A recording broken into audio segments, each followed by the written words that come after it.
Hello దోస్తులు, ఎలా ఉన్నారు? నేను ఇవాళ మీకు మటన్ లివర్ చూపించబోతున్నాను. సో బాండీ ఏంటి అలా ఉందనుకోవద్దు, అది ఐరన్ బాండీ అనమాట. సో ఫస్ట్ నూనె వేసుకొని జీలకర్ర వేసుకున్న తర్వాత ఇది నేను పచ్చిమిర్చి, ఆమ్, ఉల్లిపాయ, ఇంకా కొంచెం ఎండు కొబ్బరి కోర్స్గా చేసుకున్నాను అనమాట. ఇప్పుడు ఇది ఆయిల్లో వేసేసుకోవాలి. సో ఐరన్ కడాయి కాబట్టి తొందరగా హీట్ ఎక్కువ వస్తుంది కాబట్టి దాన్ని తిప్పుతూ ఉండండి. చక్కగా తిప్పుకుంటూ లో ఫ్లేమ్లో పెట్టేసి నూనె పైకి తేలే వరకు మనం ఫ్రై చేసుకోవాలన్నమాట. నేను ప్యారలల్గా ఇంకొక వంట కూడా చేస్తున్నాను, ఆ క్లిప్ వచ్చేసింది. సో బిగినర్స్ మిస్టేక్స్ అనుకోండి. కాకరకాయ మళ్ళీ పెడతాను మీకు రెసిపీ. దానికోసం నేను ఒక స్పెషల్ మసాలా చేశాను, అది కూడా చెప్తా. సో ఇందాక బాండి పెట్టుకున్నాం కదా, అందులో అల్లం వెల్లుల్లి, మా ఇంట్లో ఏంటంటే ధనియాలు, దాల్చిన చెక్క అన్నీ ఒక్కసారి వేస్తారు. స్పెషల్గా పొడులు వేయరనమాట, మనం మామూలుగా విడిగా పెట్టుకుంటాం కదా. సో అలా కాకుండా అన్నీ వేశారు. ఆ ముద్ద ఒకటి వేసుకున్నాను. కొంచెం పసుపు అండ్ ఉప్పు కూడా యాడ్ చేసుకోవాలి.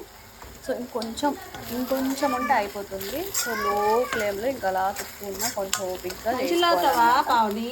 ఎప్పుడైనా వంటలు కొంచెం స్లోగా టైం తీసుకొని మనం మంచి మూడ్తో చేస్తే ఆ రోజు అసలు భలే టేస్ట్గా ఉంటాయి. మీరు అబ్జర్వ్ చేశారు లేదో ఎప్పుడైనా కానీ, మనం హడావిడిగా ఆఫీస్కి వెళ్ళిపోతుంది, లేకపోతే ఈ అన్ని పనులు నేనే చేయాల్సి వస్తుంది, ఇంట్లో అందరూ హెల్ప్ చేయట్లేదు అనుకుంటే అది సరిగ్గా రాదు. సో ఇలా నూనె పైకి తేలిన తర్వాత నేను 2 స్పూన్ల కారం వేసుకుంటున్నాను. సో సంబార్ కారం ఇది ఏపీ వాళ్ళందరికీ తెలుసు, పట్టిస్తారు కదా, అందులోనే దినుసులు అన్నీ వేస్తారు కొత్త కారం కాబట్టి. నాకు స్పైసెస్ కూడా చాలా చక్కగా స్మెల్ అయితే వచ్చేస్తుంది. ఇక్కడ చిన్న డిఫాల్ట్ ఏంటంటే వీడియోలో బాండి సరిగ్గా లేదు, బట్ ఓకే, మనం ఐరన్ కడాయిసే యూజ్ చేసుకోవాలి. అండ్ ఇలా కొంచెం మసాలాలన్నీ చక్కగా కుక్ అవ్వడానికి కాస్త వాటర్ వేసేసి లో ఫ్లేమ్లో తిప్పుతూ ఉండండి.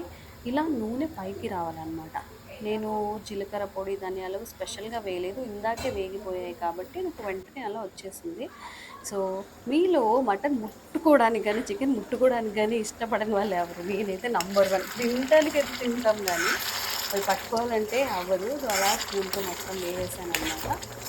దీనికి కూడా సేమ్ ప్రాసెస్. కొంచెం స్లోగా కుక్ చేసుకుంటూ, స్లోగా తిప్పుకుంటూ, అడుగు అంటకుండా కాస్త ఓపిక్గా లో ఫ్లేమ్లోనే చేసుకున్నట్లయితే కొంచెం బాగా ఫ్రై అయ్యి చాలా బాగుంటుంది అన్నమాట తినేటప్పుడు. మటన్ లివర్ ఏంటంటే అందరూ ఇష్టపడరు.